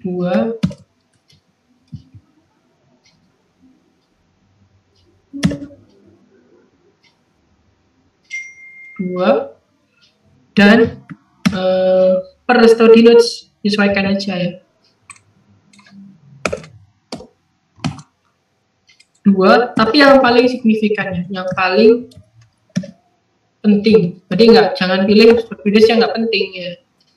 Karena nanti whiteboard-nya sedikit, saudara pilih yang nggak penting ya, jangan ya. Dipilih yang paling penting study notes-nya. 2 saja. Yang paling penting. Oke. Oke, ada lagi ya kan? Berarti ini individu apa kelompok, Pak? Individu. Individu ya. Oke. Nanti disilakan gimana?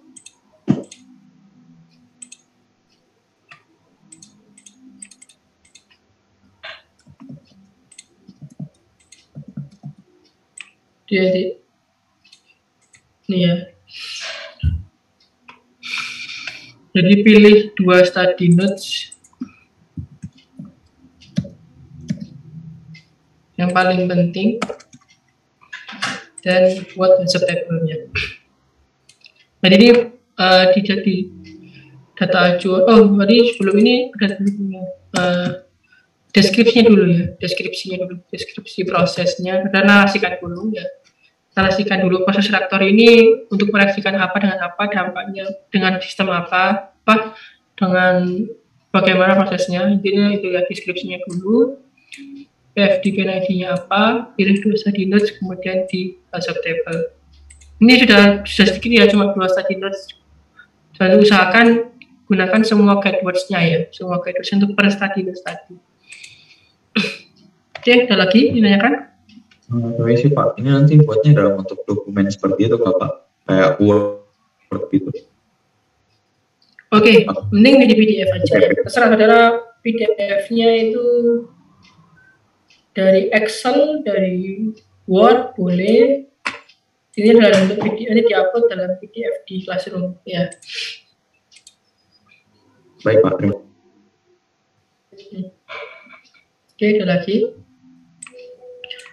Intinya memuat 4 item ini ya per tugasnya. Deskripsi proses, nanti data acuannya itu gambarnya gimana, FD dan PID-nya, pilih 2 study notes, kemudian buat table-nya. Yang paling penting ya notes-nya, jangan yang remeh ya, jangan yang nggak signifikan, jadi yang harus yang signifikan. Oke, ada lagi. Tapi tiap orang berbeda malah lebih bagus ya, lihat apa. Jangan yang paling penting itu semuanya ambil ke semua. Dia ada beberapa yang penting sebenarnya ada 5 ya, jadi pilih 2 aja. Kayak temperatur pendinginnya atau apanya, coolingnya, ada apa, kalau pakai panas steamnya gimana ya, jadi serah pilih study notes-nya. Oke. Kalau tidak ada lagi, mungkin demikian ya kelas KPK pada siang hari ini. Apakah ada lagi yang ingin ditanyakan? Pengumpulannya itu minggu depan ya Pak? Untuk tugas? Ya, minggu depan aja. Oke, baik. Terima kasih baik Pak. Ini dikerjakan secara pribadi ya Pak?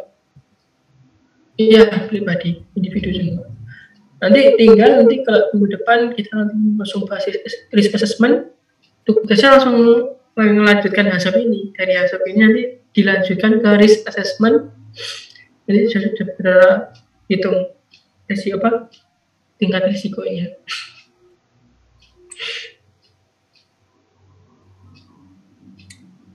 Oke, ada lagi? Cukup ya? Kalau cukup mungkin demikian. Saya ingin bertanya terkait jadwal ujian, jadwal kelas, Pak. Jadwal kelas. Ini Pak, soalnya kan kita kan dari exchange student tuh ada bentrok kelas kan Pak. Dari jam 8 sampai jam 10 itu ada kelas. Jadi tuh kemarin kalau nggak salah dari ISP dan dari Pak Kusdianto juga udah diskusi. Jadinya KPK-nya dimundurin jadi jam 10 Pak harusnya gitu. Oh iya lupa. Sorry. Iya. Pas KPK ini mundur sama 10 ya? Iya Pak, jadi tadi di awal masih double device gitu Pak. Oke, ya. Oke, jadi next time jam 10 ya? Iya, terima kasih Pak. Absen manual gimana Pak? Tadi saya soalnya juga kaget tiba-tiba dimulai itu. Oke, jadi siapa yang belum absen? Silakan. Saya Pak, Delvin Theodorus NRP 022061. Delvin. Saya juga Pak.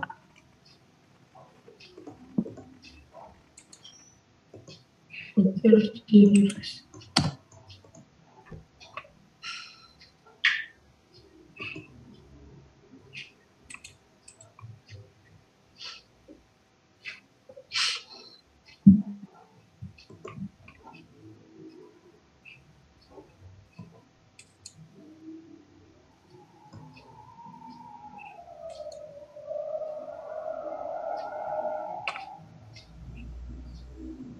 Oke, silakan dari Delvin. Saya berikan play. Oke, apa lagi? Saya Pak, Diva Verina. Diva Verina, oke. Permisi Pak, saya Dianindera juga tadi belum absen.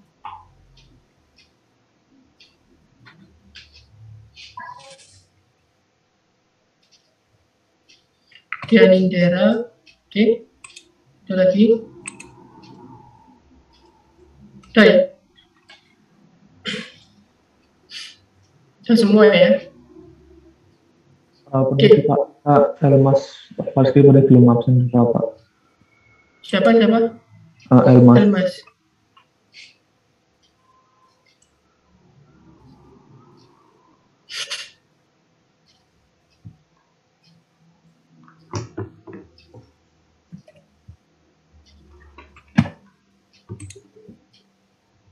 Oke, sudah ya. Oke, kalau gitu silakan dicek classroom-nya, silakan dikerjakan untuk membuat hazard sesuai dengan instruksi yang diberikan.